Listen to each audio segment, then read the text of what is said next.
পেতাম যদি চরম ধুলি, পেতাম যদি চরম ধুলি, নিতাম শর্মা করি, দুর্গানো ফেরে আমার নবীরে আমরা কেঁদে মরি।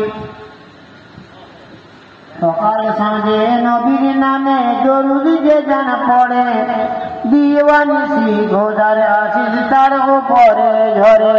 আল্লাহুম্মা সাল্লি আলা সাইয়্যিদিনা মাওলানা মুহাম্মদ ওয়া আলা আলি সাইয়্যিদিনা মাওলানা মুহাম্মদ।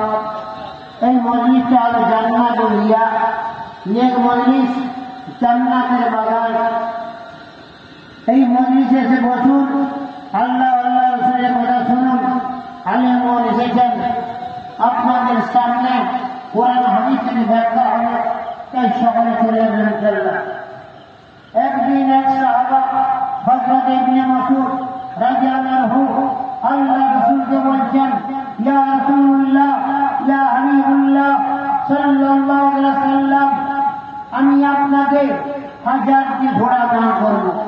বলে কেন রে ইবনে মাসউদ, 1000টা ঘোড়া দান করবি কেন, কোন কারণে, কি উদ্দেশ্যে? হুজুর 1000টা ঘোড়া দান করব নাকি উদ্দেশ্যে, আপনার সওয়াবের উদ্দেশ্যে আপনাকে আজকে 1000 ঘোড়া দান করব।